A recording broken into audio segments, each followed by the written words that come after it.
ಅವನಂತ third class ಈ ಕಲಬುರಗಿಯಲ್ಲಿ ಯಾರು ಇದ್ದಾರಂದ್ರೆ ಯಳಸಂಗಿ ಅಂತ. ದಲಿತ ಸೈನ್ಯ ರಾಜ್ಯ ಅಧ್ಯಕ್ಷ ಅನ್ನಂತವ ಯಾವುದಾದ್ರೂ ಒಂದು ಸರ್ಟಿಫಿಕೇಟ್ ತೋರಿಸ್ತಾನ?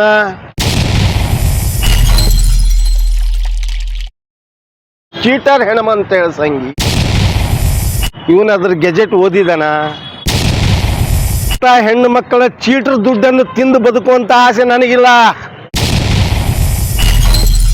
ಯಳಸಂಗಿ ಅವ್ರು ಎಲ್ಲಾದರೂ ರೇಪ್ ಮಾಡಿದ್ದೀನಿ ಅಂತ ನನ್ನ ಬಾಯಿಂದ ಬಂದಿತ್ತಂದ್ರೆ ಅವನು ಹೇಳಿದ್ದನ್ನು ನಾನು ಕೇಳ್ತೀನಿ. ಅವನು ಜೀವನ ಎಲ್ಲಿತ್ತು, ಹೇಗಿತ್ತು, ಏನಿತ್ತು ಬದುಕನ್ನು ತಿಳ್ಕೋಬೇಕು ಮೊದಲು. ಹೆಣ್ಣು ಮಕ್ಕಳು ಭಾಡ ತಿಂದು ಬದುಕುವಂತ ಜನನಿ. ಎಷ್ಟು ಜನ ಡಾಕ್ಟರನ್ನು ಬ್ಲ್ಯಾಕ್ ಮೇಲ್ ಮಾಡ್ತಕ್ಕಂಥ ಜನನಿ ತಗೊಂಡು 14 ಲಕ್ಷ ರೂಪಾಯಿಗಳನ್ನ ಯಳಸಂಗಿ ಅವರಿಗೆ ತಲುಪಿಸಿದ್ದೀವಿ. ಬೇಕಾದ್ರೆ ಯಳಸಂಗಿಯ CCTV ಚೆಕ್ ಮಾಡ್ರಿ ಅಂತ ಹೇಳ್ಕೊಡ್ತಾನೆ.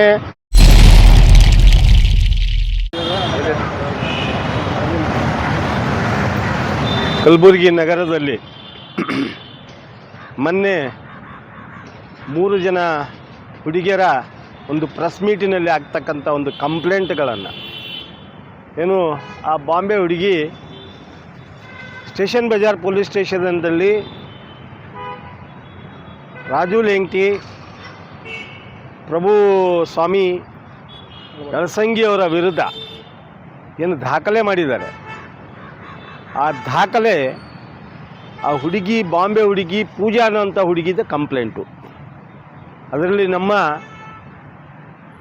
ನಮ್ಮ ಬಳಿ ಭೀಮ್ ಆರ್ಮಿಯ ಒಂದು ಸಂಘಟನೆಗೆ ನಮಗೆ ಅನ್ಯಾಯ ಆಗಿದೆ ಅಂತ ಬಂದಿದ್ದಕ್ಕಾಗಿ ಅವರನ್ನು ನಾವು ಪ್ರೆಸ್ ಮೀಟಿಗೆ ಕರೆದುಕೊಂಡು ಬಂದು ರಕ್ಷಣೆಯನ್ನು ಮಾಡಿದ್ದೀವಿ.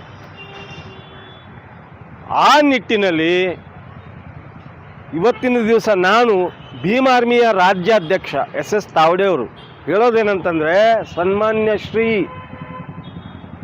ಯಳಸಂಗಿ ಅವರನ್ನು,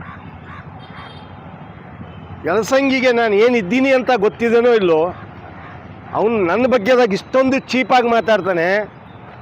ಅವನಂತ ಥರ್ಡ್ ಕ್ಲಾಸ್ ಈ ಕಲಬುರಗಿಯಲ್ಲಿ ಯಾರು ಇದ್ದಾರಂದರೆ ಯಳಸಂಗಿ ಅಂತ. ಅವನಿಗೆ ಅವನಂತಾನೆ ಡುಪ್ಲಿಕೇಟ್ ಭೀಮ್ ಆರ್ಮಿ ಅಂತ ಹೇಳ್ತಕ್ಕಂಥ ಒಂದು ವಿಚಾರ.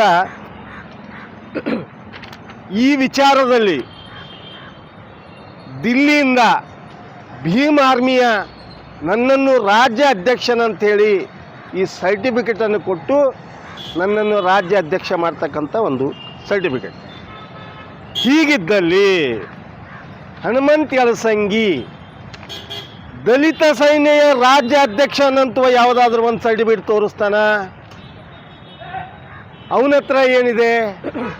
ಪಾಸ್ವಾನ್ ಅವ್ರು ಮಾಡ್ತಕ್ಕಂಥ ದಲಿತ ಸೈನ್ಯ ಅಂತ ಹೇಳ್ತಕ್ಕಂಥ ಈ ದಲಿತ ಸೈನ್ಯ ರಾಜ್ಯ ಅಧ್ಯಕ್ಷ ಅಂತ ಹೇಳ್ಕೊಂತ ಈ ಚೀಟರ್ ಹೆಣಮಂತ ಯಳಸಂಗಿ, ದಲಿತ ಸೈನ್ಯ ಅನ್ನೋದು ಭಾರತ ದೇಶದಲ್ಲೇ ಬ್ಯಾನ್ ಆಗಿದೆ ಹೇಳ್ತಾನೆ. ಇದರಲ್ಲಿ ಸುಪ್ರೀಂ ಕೋರ್ಟ್ದಲ್ಲಿ ಬ್ಯಾನ್ ಆಗಿದ್ದನ್ನು ಸಂಸತ್ತಲ್ಲಿ ಮಾತಾಡಲಿಕ್ಕೆ ದಲಿತನ ಪದವನ್ನು ಉಪಯೋಗ ಮಾಡಬಾರ್ದು ಅಂತ ಹೇಳ್ತಾನೆ. ಇವನಾದ್ರ ಗೆಜೆಟ್ ಓದಿದಾನ? ಇವನೊಬ್ಬ ವಕೀಲಾಗಿದ್ದಾನೆ. ಇವನು ಯಾವ ಸೀಮೆಯ ವಕೀಲ್ ಇವನು? ಆ ಹುಡುಗಿಯರಿಗೂ ನನ್ನಲ್ಲಿ ಬಂದತಕ್ಕಂಥ ಇದಕ್ಕೆ ಇವನು, ನಾನು ದುಡ್ಡು ತೊಗೊಂಡಿದ್ದೀನಿ, ಯಾರು ದುಡ್ಡು ಹತ್ರ ತೊಗೊಂಡೆ, ಇದರ ತನಿಖೆ ಇವನು ಮಾಡಬೇಕು. ನಾನಾದರೂ ಏನಾದರೂ ದುಡ್ಡು ತೊಗೊಂಡ್ರೆ ನಿನ್ನಂಥ ಹೆಣ್ಣು ಮಕ್ಕಳ ಚೀಟರ್ ದುಡ್ಡನ್ನು ತಿಂದು ಬದುಕುವಂಥ ಆಸೆ ನನಗಿಲ್ಲ. ನಮ್ಮಪ್ಪ ಕೂಡ PSI ಆಗಿದ್ದ, ನಾವು ಖಾನ್ದಾನಿ ಇದ್ದೀವಿ. ನಿನ್ನಂಥ ಚೀಟರ್ ನನ್ನ ಮಗ ಅಲ್ಲ ನಾನು. ನೀನು ತಿಳ್ಕೊಂಡಂಥ ವ್ಯಕ್ತಿ ನಾನಲ್ಲ. ನನ್ನನ್ನು ನೀನು ತಿಳಿದಿರ್ಬೋದು. ನಾನು 30 ವರ್ಷ ರೈಲ್ವೆದಲ್ಲಿ ನೌಕರಿ ಮಾಡಿ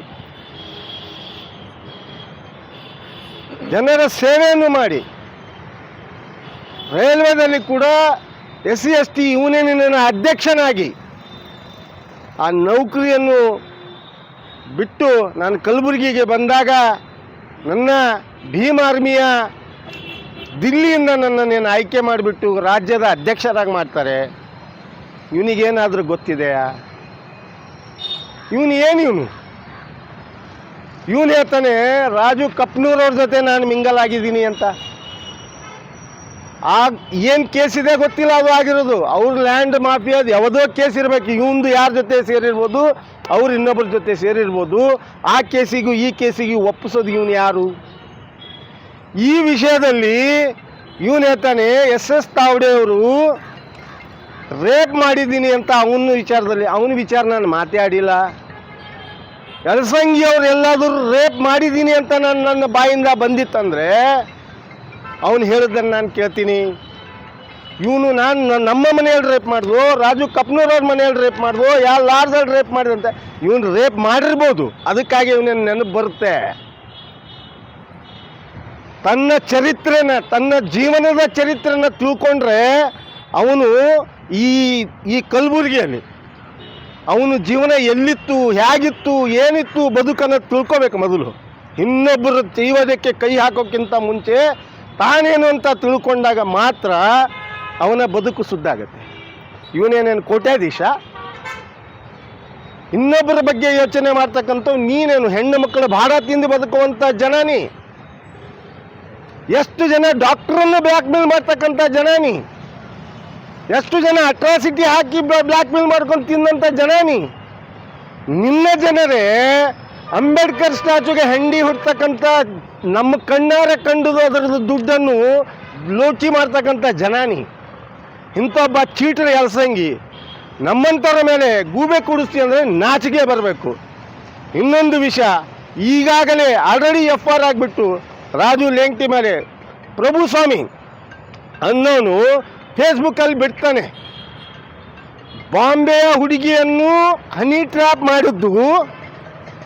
ಆ ಹನಿ ಟ್ರ್ಯಾಪಲ್ಲಿ 34 ಲಕ್ಷ ರೂಪಾಯಿಗಳನ್ನು ತಗೊಂಡು 14 ಲಕ್ಷ ರೂಪಾಯಿಗಳನ್ನು ಯಲಸಂಗಿ ಅವರಿಗೆ ತಲುಪಿಸಿದ್ದೀವಿ. ಇದು ಸುಳ್ಳ?